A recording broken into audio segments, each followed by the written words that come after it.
دیوان کی از قلم ارید شاہ پارٹ 1۔ امی، خدا کے لیے میرا یقین کریں، میں نے آپ کی تربیت کو رسوا نہیں کیا۔ خدا کے لیے مجھ پہ یہ ظلم نہ کریں، میں مر جاؤں گی۔ آپ لوگ میرے والدین ہیں، آپ لوگ مجھے بھڑکتی ہوئی آگ کی نظر کیسے کر سکتے ہیں؟ پری تڑپتے ہوئے بولی تھی، جبکہ سامنے کھڑی عورت صرف اس کے باپ کا حکم سن رہی تھی۔ وہ اس وقت صرف اس کے باپ کی بیوی تھی، اس کے ساتھ تو جیسے اس کا کوئی تعلق تھا ہی نہیں، جیسے اسے پیدا ہی نہ کیا ہو۔ امی، میری بات کو سمجھنے کی کوشش کریں، ہاشم بہت برا انسان ہے۔ امی، وہ مجھ سے محبت کے دعوے کرتا تھا، لیکن میں نے کبھی اس سے محبت نہیں کی، اروب نے روتے ہوئے کہا۔ تو کیا تم نے اس کے ساتھ وعدے نہیں کیے تھے؟ کیا وہ تصویریں جھوٹ ہیں جو تمہارے باپ کے سامنے ہیں؟ وہ ویڈیو جھوٹ ہے؟ کہہ دو اروب، اس لڑکے کا ایک ایک لفظ جھوٹ ہے۔ بتا دو مجھے کہ جو تصویریں اور ویڈیو وہ دکھا رہا ہے سب جھوٹ ہے۔ اس ویڈیو میں تم نہیں ہو، وہ تصویریں تمہاری نہیں ہیں۔ کہہ دو اس روم میں تم اس کے ساتھ اکیلی نہیں تھی۔ یقین کرو، میں تمہارے باپ کو بھی سمجھا لوں گی، لیکن پہلے مجھے تو یقین دلاؤ، میں اپنی آنکھوں سے وہ ویڈیو دیکھ چکی ہوں۔ وہ تم تھی اروب، اسی لڑکے کے ساتھ، اس کے اتنے قریب کہ وہ تمہاری خوشبو بھی محسوس کر سکتا تھا۔ لیکن پھر بھی میں اس پر نہیں، تم پر یقین کروں گی۔ کہہ دو وہ سب جھوٹ تھا۔ امی نے بے دردی سے اپنی آنکھوں سے صاف کرتے آنسو اسے دیکھا تھا، لیکن وہ ان سے جھوٹ تو نہیں بول سکتی تھی، یہ سچ تھا۔ وہی تو تھی ان تصویروں میں، اس ویڈیو میں، اس کے اتنے نزدیک۔ اروب نے شرمندگی سے نظریں جھکا لی تھی۔ بس کر دو اروب، شکر کرو خدا کا کہ وہ لڑکا اتنی بدنامی، اتنی بے عزتی کے بعد بھی تم سے نکاح کرنے کو تیار ہے، تم سے شادی کرنا چاہتا ہے۔ تمہیں اندازہ بھی ہے کس خاندان سے تعلق ہے اس کا؟ ارے ان کی گاڑی کو کوئی غریب انسان چھو لے تو گاڑی کو منحوس سمجھ کر بدل دیتے ہیں، لیکن اس غریب خاندان میں وہ صرف تمہارے لیے آیا ہے، تمہیں اپنا رہا ہے۔ ایک بار سوچو، اگر وہ لڑکا تمہیں اپنانے سے بھی انکار کر دیتا تو کہاں جاتے ہم؟ تمہارا باپ زندگی بھر سر اٹھا کر نہیں چل پاتا۔ امی، مولوی صاحب آ گئے، اس کے بھائی نے ماں کو مخاطب کرتے ہوئے کہا تھا، جبکہ اپنے بھائی کی نظر میں اپنے لیے نفرت وہ بھی دیکھ سکتی تھی۔ کیا کیا ہے تم نے ہاشم؟ یہ تھی تمہاری محبت؟ تم نے مجھے ہی میرے گھر والوں کی نظروں میں گرا دیا، میرے سب اپنوں نے مجھ سے منہ پھیر لیا۔ تم تو کہتے تھے تم زندگی میں مجھے کوئی تکلیف نہیں ہونے دو گے، اور تم ہی میری تکلیف کی سب سے بڑی وجہ بن گئے۔ یہ تھی تمہاری محبت۔ اس کی بہن نے اسے اسی سادہ سے لون کے سوٹ کے اوپر سرخ دوپٹہ اڑا دیا تھا، اور اس کے باپ نے اس سے ہر تعلق ختم کرتے ہوئے اسے ہمیشہ کے لیے ہاشم کے حوالے کر دیا۔ اب چلی جاؤ اس گھر سے، کبھی واپس اس گھر کی دہلیز پر قدم نہ رکھنا۔ اب تم سے ہمارا کوئی تعلق نہیں۔ آج سے میری ایک ہی بیٹی ہے۔ اس کے باپ نے سنگ دلی دکھاتے ہوئے اپنے آخری الفاظ کہے تھے۔ وہ آنسو بہاتی رہ گئی، اور اس کے باپ نے اس کے منہ پر دروازہ بند کر دیا۔ کیا کوئی ایسے بھی کرتا ہے اپنی بیٹیوں کے ساتھ؟ وہ وہیں دروازے کے ساتھ بیٹھ کر پھوٹ پھوٹ کر رونے لگی تھی، جب گاڑی کے ساتھ کھڑا ہاشم مصروف انداز میں اس کا یہ رونا دھونا انجوائے کر رہا تھا۔ بیبی کو رونا آ رہا ہے؟ ماما بابا روٹ کہیں بیبی کے؟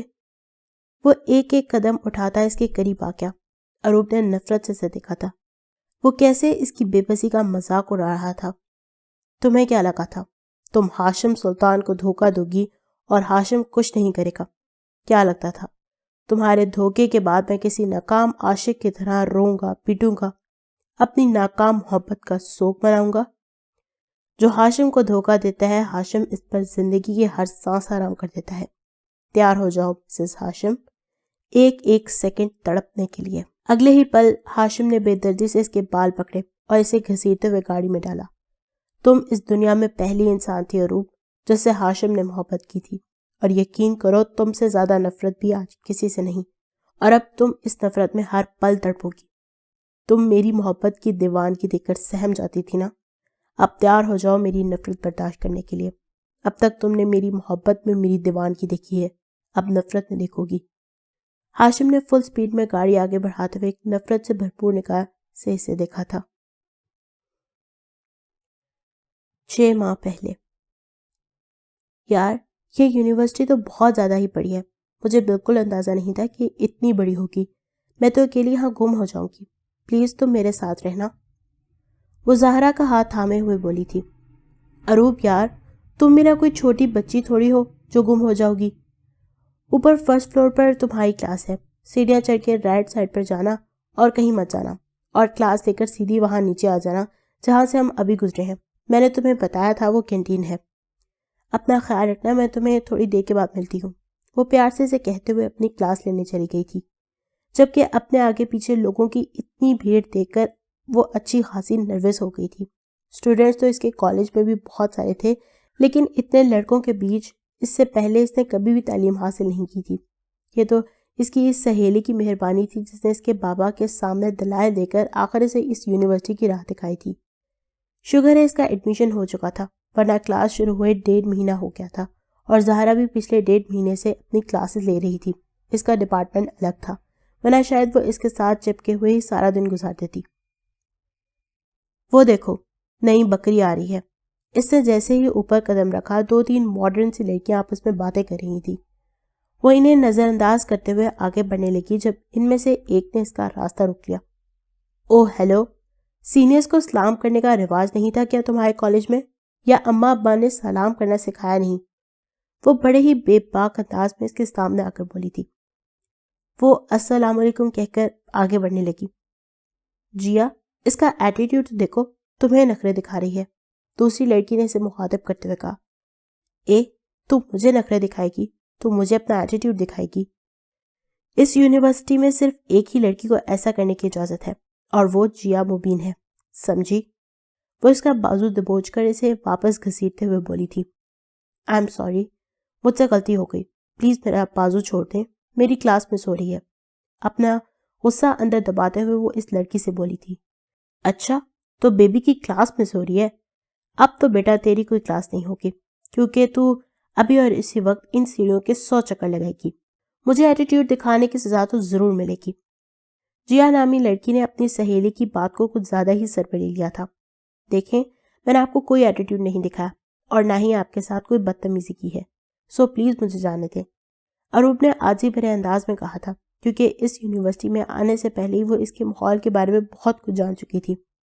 یہاں کے سینئر اسٹوڈنٹس ذرا سی بات کو اپنی انا کا مسئلہ بنا لیتے تھے، اور اس کے بابا ماں نے سمجھا بجھا کر بھیجا تھا کہ ایسے لوگوں سے تم نے دور رہنا ہے، لیکن اس کی تو ٹکر ہی ایسے لوگوں سے ہوئی تھی، اور لڑنا جھگڑنا وہ کبھی بھی نہیں جانتی تھی۔ بچپن سے ہی وہ اسکول سے اپنے ہم عمر بچوں سے مار کھا کر آتی تھی، لیکن کبھی کسی کو مار کر نہیں آئی تھی، اور یہاں سامنے کوئی بچہ نہیں تھا بلکہ سینئر کلاس کی کوئی لڑکی تھی جسے آج سے پہلے اس نے دیکھا تک نہیں تھا۔ لڑنا تو بہت دور کی بات تھی۔ آئی ایم سوری، اس سے پھر سے اس سے معافی مانگی تھی، بنا کسی قصور کے۔ تیری غلطی کی کوئی معافی نہیں ہے، چل جلدی سے چکر لگا ان سیڑھیوں کے۔ وہ کسی طرح کی رائے دینے کو تیار نہ تھی۔ دیکھیں پلیز میری کلاس۔ یہ کیا ہو رہا ہے یہاں؟ اچانک سامنے والے کمرے سے نکلنے والے ٹیچر نے گرجدار آواز میں کہا تھا۔ سر، وہ دراصل یہ لڑکی ہم سے مدد مانگ رہی تھی، ہم تو مدد کر رہے تھے۔ پیچھے کھڑی لڑکی فوراً سے بولی۔ نہیں سر، یہ جھوٹ بول رہی ہے، یہ مجھے 100 چکر سیڑھیوں کے لگانے کا کہہ رہی تھی۔ پتہ نہیں اس میں ہمت کہاں سے آئی تھی، لیکن وہ بول گئی تھی۔ شاید ٹیچر کو اپنے سامنے دیکھ اس میں ہمت آ گئی تھی۔ یہ لاسٹ ایئر کی لڑکیاں بہت بدتمیز ہیں، ایسے ہی آتے جاتے ہر کسی کو تنگ کرتی ہیں۔ بیٹا، کون سی کلاس ہے آپ کی؟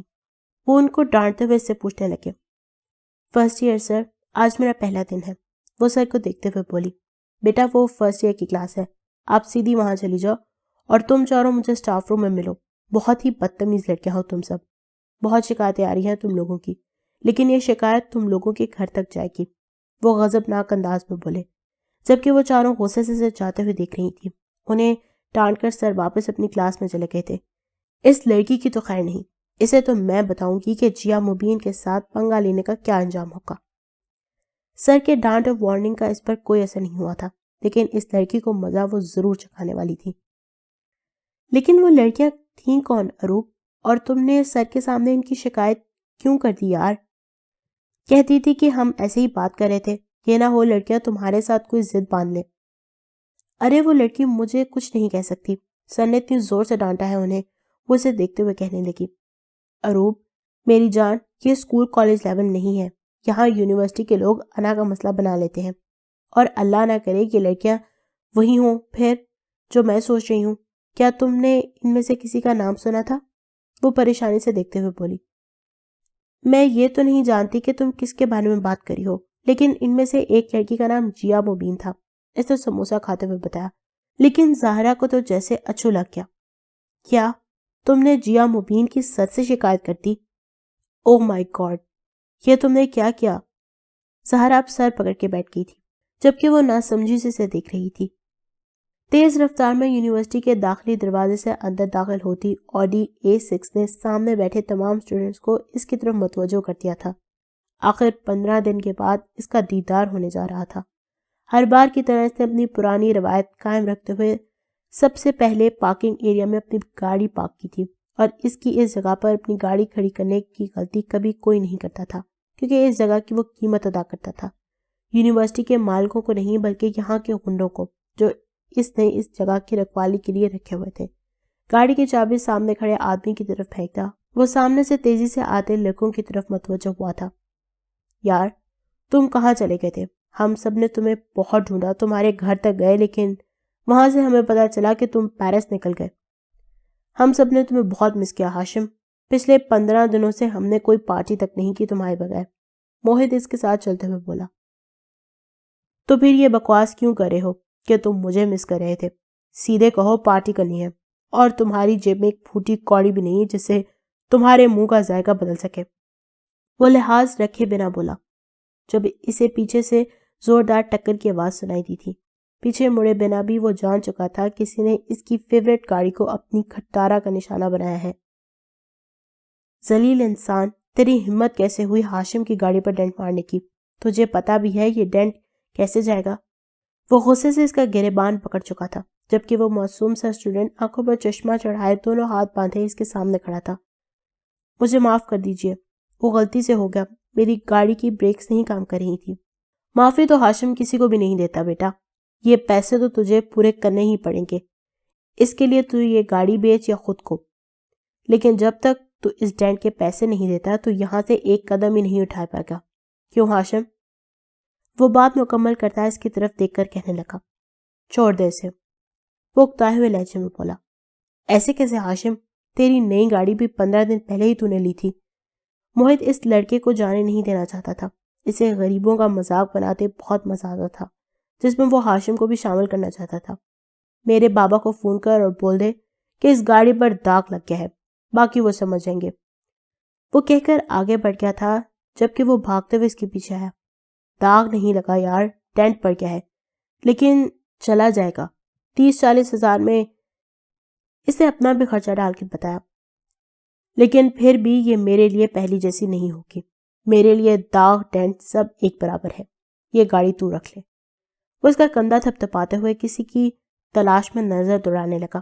موہت تو دوسری سانس بھی نہیں لے پا رہا تھا، اسے سمجھ نہیں آ رہا تھا کہ ہاشم نے کھڑے کھڑے سے اپنی 15 دن پہلے لی گاڑی دے دی تھی، وہ بھی صرف ایک چھوٹا سا ڈینٹ لگنے پر۔ ہاشم سچ میں؟ موہت کچھ بول ہی نہیں پا رہا تھا، جبکہ ہارون کو آتے دیکھ وہ اس کی طرف قدم بڑھا چکا تھا۔ میں چھوڑوں گی نہیں، اس لڑکی کی ہمت کیسے ہوئی؟ وہ پاگلوں کی طرح دائیں بائیں گھوم رہی تھی جب ایک لڑکی بھاگتے ہوئے اس کے پاس آئی تھی۔ جیا، ہاشم آ گیا، لڑکی نے خوش ہوتے ہوئے اسے بتایا تھا، جبکہ جیا کو تو جیسے اپنی سماعتوں پہ یقین آیا۔ کیا ہاشم واپس آ گیا؟ وہ خوشی سے چہک کر بولی تھی۔ ہاں، اور پوری یونیورسٹی میں نظر دوڑا رہا ہے، مجھے تو لگتا ہے وہ تمہیں ہی تلاش کر رہا ہے، یقیناً پچھلے 15 دنوں میں اسے تمہیں بہت مس کیا ہوگا۔ لڑکی نے یقیناً اسے خوش کرنے کے لیے کہا تھا۔ آف کورس ڈارلنگ، وہ مجھے مس نہیں کرے گا تو پھر کیسے کرے گا؟ خیر اب سائڈ پر ہو جاؤ، وہ مجھے ڈھونڈ رہا ہوگا، مجھے جانا ہے، آخر اسے بھی تو پتا چلنا چاہیے نا کہ جیا نے اسے کتنا مس کیا۔ وہ خوشی سے کہتی باہر کی طرف جانے لگی تھی، جبکہ اس کی تینوں دوست کم چمچیاں بھی اس کے پیچھے آئی تھی۔ ہاشم تمہارے لیے ضرور کوئی نہ کوئی گفٹ بھی لایا ہوگا پیرس سے، اسما مسکراتے ہوئے اسے بولی تھی۔ آف کورس، وہ کچھ نہ کچھ تو لائے گا ہی نا، ورنہ اسے پتا ہے کہ میں اس سے ناراض ہو جاؤں گی۔ لیکن تم لوگوں کو تو پتا ہے نا، اسے میرا اور اپنا ریلیشن شپ پبلک کرنا بالکل پسند نہیں ہے، تو تم لوگوں کے سامنے تو وہ مجھے کچھ بھی نہیں دینے والا، ایون پیار بھری ایک اسمائل بھی نہیں۔ وہ منہ بناتے ہوئے بولی تو اس کے ناز بھرے انداز پر وہ تینوں ہنسنے لگی تھی۔ ویسے تو ہاشم سلطان بہت بولتا ہے، لیکن اسے اپنی لو لائف کسی کے سامنے پبلک کرنا بالکل پسند نہیں ہے۔ اسما نے اس کی جی حضوری کے سارے ریکارڈ توڑے ہوئے تھے۔ کیسا رہا ٹور برو؟ تم تو اچانک ہی چلے گئے، کم از کم بتا کر تو چلے جاتے، ہارون اس کے پاس آتے ہوئے بولا، جبکہ ہارون کو دیکھ کر اس کے آگے پیچھے بیٹھے تمام لڑکوں کے منہ بنا لیا تھا، کیونکہ ہارون اس کا زیادہ پرانا دوست نہیں تھا، لیکن جب سے ہارون نے اس کی طرف دوستی کا ہاتھ بڑھایا تھا تب سے ہارون اس کے ہر معاملے میں انٹرفیئر کرتا تھا، اور سب سے عجیب بات یہ تھی کہ وہ باقیوں کو جیسے بھی جواب دیتا لیکن ہارون کے سامنے وہ بہت اچھے سے بات کرتا تھا۔ ابھی تھوڑی دیر پہلے ہی یہی بات باقی سب نے کہی تھی، جس پر اس نے کہا تھا کہ وہ اس کے باپ نہیں ہے کہ اسے ہر بات کا حساب دیا جائے، لیکن ہارون کو دیکھ کر اس نے مسکرا کر کہا کہ اچانک ہی پلان بن گیا۔ چلو بہت اچھی بات ہے، فیملی کے ساتھ وقت گزارنا چاہیے، اور ویسے بھی آگے تو زندگی مصروف ہو جائے گی، کچھ بھی کرنے کا وقت نہیں ملے گا۔ سیاست دنیا کا سب سے بڑا پنگا ہے جو تم لینے جا رہے ہو۔ وہ اسے آنے والے حالات کی سنگینی کا احساس دلاتے ہوئے بولا تو وہ دلکشی سے مسکرا دیا۔ ارے یار، تمہیں تو پتا ہے مجھے سیاست میں کوئی انٹرسٹ نہیں ہے، لیکن بابا جان کا حکم ٹال بھی نہیں سکتا، اسی لیے خود کو تیار کر رہا ہوں، ورنہ یہ ساری چیزیں میرے بس سے باہر ہیں۔ خیر تم بتاؤ، ڈیٹ شیٹ کب تک ایشو ہونے والی ہے؟ یہ تو نہیں پتا، لیکن کل پتا چلا تھا کہ اسی مہینے کے اینڈ تک مل جائے گی، اور پھر ایک بار ایگزامز ہو جائیں اس کے بعد یونیورسٹی کا سسٹم بھی ختم ہو جائے گا۔ یونیورسٹی کے بعد تم کیا کرو گے؟ وہ اٹھتے ہوئے بولا، کیونکہ سامنے سے وہ جیا کو آتے دیکھ چکا تھا۔ اچھی سی نوکری ڈھونڈوں گا اور اپنے پیروں پر کھڑا ہو جاؤں گا۔ ہارون اس کے ساتھ ہی اٹھا تھا۔ تمہیں اچھی سی نوکری کرنی ہے تو میرے چاچو کو اپنے آفس کے لیے قابل ورکرز کی ضرورت ہوگی، اس نے مسکراتے ہوئے کہا۔ میں دوستی کو اپنے مفاد کے لیے استعمال نہیں کرتا، میری قابلیت پر یقین رکھو، مجھے بہت اچھی نوکری مل جائے گی، وہ مسکراتے ہوئے بولا تھا۔ میں اس لیے آفر نہیں کر رہا کیونکہ تم میرے دوست ہو، بلکہ میں سچ میں کہہ رہا ہوں، میرے چاچو کے نئے آفس کے لیے اچھے ورکرز کی ضرورت ہوگی۔ تم مفاد پسند نہیں ہو، اسی لیے میرے دوست ہو ہارون، وہ اسے دیکھتے ہوئے بولا تھا، جبکہ ہارون نے نفی میں سر ہلاتے ہوئے بات ہی ختم کر دی۔ رات کو پارٹی میں آؤ گے؟ بہت مزہ آئے گا، وہ اس کے انکار کا برا منہ بنائے بولا۔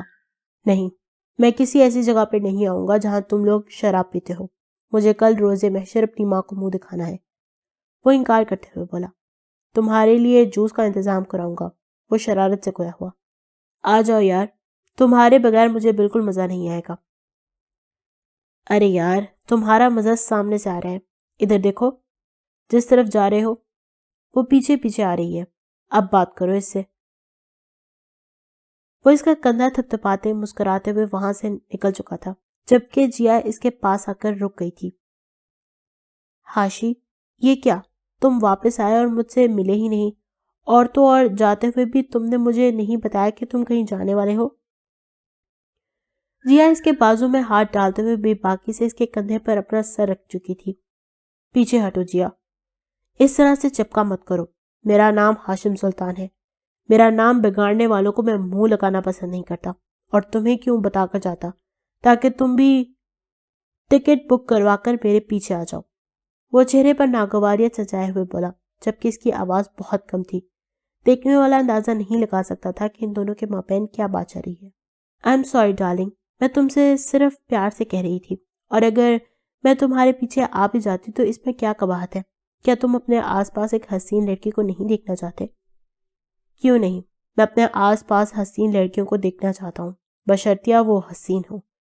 اس نے ایک بار پھر سے ایک جھٹکے سے اپنا ہاتھ اس کے ہاتھ سے الگ کیا تھا، جبکہ وہ اس کی بات کا برا منائے بغیر ایک ادا سے مسکراتی، کیونکہ وہ جانتی تھی وہ بے حد حسین ہے، اور ہاشم کو کسی کی تعریف کرنے کی عادت نہیں تھی۔ آج رات کو ملے، میں تمہیں بتانا چاہتی ہوں کہ میں کتنی حسین ہوں، اس کے چہرے پر اپنا ہاتھ رکھتے ہوئے وہ اس کے قریب ہوئی تھی۔ جیا ڈارلنگ، میں اس سے زیادہ پیار سے تم سے بات نہیں کر سکتا، وہ مسکرا کے بولا، لیکن انداز میں بے حد نرمی تھی، جس کا مطلب تھا کہ وہ اس سے زیادہ اسے برداشت نہیں کر پا رہا تھا۔ اوکے ڈارلنگ، ہم پھر رات کو کلب میں ملتے ہیں۔ نہیں، رات کو میں دوستوں کے ساتھ پارٹی میں جا رہا ہوں، اس نے فوراً سے پہلے انکار کیا۔ تو کیا میں تمہارے دوستوں کی پارٹی کو جوائن نہیں کر سکتی؟ تم بور ہو جاؤ گے جیا، اس نے اپنے انداز میں منع کیا۔ تم نہیں چاہتے کہ میں تمہارے ساتھ چلوں تو صاف منع کر دو، اس دفعہ جیا نے برا مناتے ہوئے کہا تھا۔ میرے صاف منع کرنے سے کیا تم میری جان چھوڑ دو گی؟ وہ تنگ آ کر بولا۔ اوکے فائن، چلے جاؤ اپنے دوستوں کے ساتھ، لیکن پرسوں کی رات ہم دونوں ایک ساتھ ڈنر کریں گے، اور تمہیں لگتا ہے میں تمہاری بات مانوں گا؟ وہ تو مسخرانہ انداز میں بولا۔ پرسوں میرا برتھ ڈے ہے، تم میرے لیے اتنا نہیں کر سکتے؟ وہ دکھ سے بولی تھی۔ اوکے فائن، لیکن ایک شرط ہے، تمہیں مجھے اپنی اصلی عمر بتانی ہوگی۔ اس کی آنکھوں میں چمک تھی۔ 21؟ وہ منہ بنا کے بولی، جبکہ 21 کہنے پر وہ کہکا لگا کر ہنسا تھا۔ تم لڑکیوں کی عمر 21 سے اوپر کیوں نہیں جاتی؟ خیر، پرسوں برتھ ڈے پر ملتے ہیں، لیکن شرط یہ ہے کہ کل کا سارا دن تم مجھے اپنی شکل نہیں دکھاؤ گی۔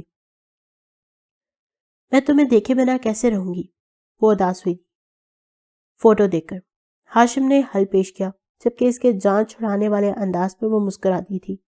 محبت بھی کیا چیز ہے نا، انسان میں سیلف ریسپیکٹ نام کی کوئی چیز رہتی ہی نہیں۔ وہ اس یونیورسٹی کی سب سے ماڈرن اور امیر باپ کی بگڑی ہوئی بیٹی تھی، لیکن ہاشم سلطان کی محبت میں وہ اپنی ذات فراموش کر دیتی تھی، اور ہاشم سلطان اسے رتی برابر بھی اہمیت نہیں دیتا تھا۔ میری گاڑی خراب ہو گئی ہے، کیا مجھے گھر چھوڑ دو گے؟ ابھی تھوڑی دیر پہلے ہی اس کی نئی گاڑی پارکنگ ایریا میں رکی تھی، جب جیا آ کر کہنے لگی، جیا ایسا ممکن نہیں ہے، میں ہارون کے ساتھ ضروری کام کے لیے جا رہا ہوں۔ وہ ہارون کو بیٹھنے کا اشارہ کرتے ہوئے بولا، کہیں ہارون کو اپنی گرل فرینڈ تو نہیں بنا لیا جو ہر طرف اسی کے ساتھ جاتے ہو؟ وہ ناراضگی سے بولی۔ نہیں، میں اسے اتنا بھی پیارا نہیں ہوں، ہارون نے مسکراتے ہوئے کہا تھا، لیکن جیا نے اسے جواب نہ دیا کیونکہ وہ کم حیثیت لوگوں کو منہ لگانا پسند نہیں کرتی تھی، اور ہارون بھی تو انہی میں سے ایک تھا، مڈل کلاس، کوئی حیثیت نہ رکھنے والا۔ اسے سر پر مت چڑھاؤ ہارون، تم سے زیادہ اہم نہیں ہے وہ ایک ہی جملے میں سے جیا کی اوقات بتا کیا تھا۔ ایسا مت کہو، وہ بہت پیار کرتی ہے تم سے۔ اس کے گاڑی سٹارٹ کرنے پر وہ بہت کم آواز میں بولا تھا کیونکہ جیا کی طرف سے کوئی جواب نہ ملا۔ صرف وہی نہیں ہے جو مجھ سے پیار کرتی ہے، مجھ سے پیار کرنے والیاں یہاں ہزاروں ہیں، اب ہر ایک کو میں اپنے ساتھ باندھ کر نہیں چل سکتا۔ اگر یہ بابا کے دوست کی بیٹی نہ ہوتی تو تم جانتے ہو میں اسے ایک لمٹ میں رکھتا، لیکن بابا کی وجہ سے مجھے اسے بات کرنی پڑ جاتی ہے، اور یہ میرے 2 جملوں کو محبت کا نام دیتی ہے، تو اس میں میرا کیا قصور ہے؟ سچ تو یہ ہے کہ مجھے جیا جیسی لڑکیوں میں کوئی انٹرسٹ نہیں ہے۔ بالکل، تمہارا انٹرسٹ تو آج کل مومنا میں ہے، ہارون نے ہنستے ہوئے کہا۔ کون مومنا؟ اس نے حیرانگی سے دیکھا۔ اچھا، تو اب مومنا کون ہو گئی؟ جانے سے پہلے تم نے اس کے نام کے برتھ ڈے پارٹی تک اپنی جیب سے کی تھی، وہ اسے یاد دلاتے ہوئے بولا۔ تو ہاشم نے بے ساختہ کہکا لگایا۔ وہ اس وقت کی قیمت تھی جو اس نے میرے ساتھ گزارا تھا۔ کیا مطلب؟ مجھے لگا تم سیریس ہو۔ وہ ٹائم پاس تھی۔ ہاشم سلطان ایسی لڑکیوں کے لیے سیریس نہیں ہوتا جو آج ایک کی تو کل کسی دوسرے کی باہوں میں ملے۔ ہاشم سلطان کو آئینے کی طرح شفاف اور نور کی طرح پاکیزہ لڑکی چاہیے۔ وہ گاڑی یونی کے گیٹ سے ٹرن کرتے ہوئے بولا، اور تمہیں یہ بھی لگتا ہے کہ تمہیں ایسی لڑکی مل جائے گی؟ وہ مسکراتے ہوئے پوچھا تھا، جب اچانک ہی گاڑی کو یونیورسٹی سے باہر لے جاتے ہوئے اس نے بریک لگائی تھی، کیونکہ سامنے ہی اچانک ایک لڑکی آ گئی تھی جو سامنے زمین پر بیٹھے نہ جانے کیا کر رہی تھی۔ پاگل لڑکی، مرنا چاہتی ہو کیا؟ ہارون کو تو اچھا خاصا غصہ آ گیا تھا اس کے اچانک سامنے آنے پر۔ اللہ نہ کرے سے کچھ ہو جاتا تو؟ دماغ خراب ہو گیا ہے تمہارا، یوں گاڑی کے سامنے آ گئی ہو اچانک؟ اگر مرنا ہے تو کہیں اور جا کے مرو۔ وہ غصے سے گاڑی سے نکلتے ہوئے اس پر چڑھ دوڑا تھا، لیکن وہ اس کی بات کا برا منائے بغیر مسکرا دی تھی۔ آئی ایم ریئلی سوری، مجھے پتا ہے کہ میں نے بہت بری حرکت کی ہے، لیکن اگر میں بیچ میں نہیں آتی تو یہ بلی کا بچہ مر جاتا۔ اس کی ماں ایک ایک کر کے اپنے سارے بچے وہاں چھوڑ رہی ہے۔ آپ کو پتا ہے بلی ایک ٹائم میں اپنے منہ میں صرف ایک بچہ لے کے جا سکتی ہے، اور اس کے بچے شروعات کے چند دن تک اندھے ہوتے ہیں اور وہ کچھ نہیں دیکھ سکتے۔ وہ بولنے پر آئی تو بولتی ہی چلی گئی، جبکہ ہارون کو تو اس کی باتوں پر ہنسی آ رہی تھی۔ وہیں ہاشم خاموشی سے اسے سن رہا تھا، جیسے اس سے اہم کوئی اور بات ہو ہی نہ۔ تو کیا اس بچے کی ماں یعنی کہ بلی صاحبہ آپ کو اس کی رکھوالی پر رکھی گئی تھی، جو آپ سڑک کے بیچ میں اپنی جان پر کھیل کر اس کی حفاظت کر رہی ہیں؟ ہارون نے آج سے پہلے کبھی کسی لڑکی سے اتنے دلچسپ انداز میں بات نہیں کی تھی، لیکن اس کی بچکانہ باتیں اسے بھی اس سے بات کرنے پر مجبور کر گئی تھی۔ اخلاقیات بھی کوئی چیز ہوتی ہے، میں بس اس کی کیئر کر رہی تھی تاکہ کوئی گاڑی سے کچل کر نہ چلی جائے، اور یقیناً اگر میں یہاں بیچ میں نہ آتی تو آپ کی گاڑی نے بھی تو یہی کام کرنا تھا۔ سوری، گاڑی نے نہیں، آپ کے ڈرائیور نے۔ وہ اپنی بات کی درستگی کرتے ہوئے بولی، میں تمہیں کون سے اینگل سے ڈرائیور لگ رہا ہوں؟ وہ جو کب سے اس کی باتیں سن رہا تھا خود کو ڈرائیور کہنے پر بھڑک اٹھا۔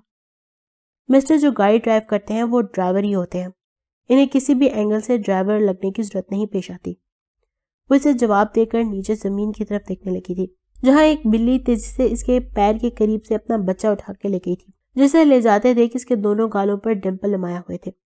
ارے، بلی اپنا بچہ لے گئی، اور بڑی ہی بد اخلاق سہیلی ہے آپ کی تو، آپ کو تھینک یو بھی نہیں بول کر کی۔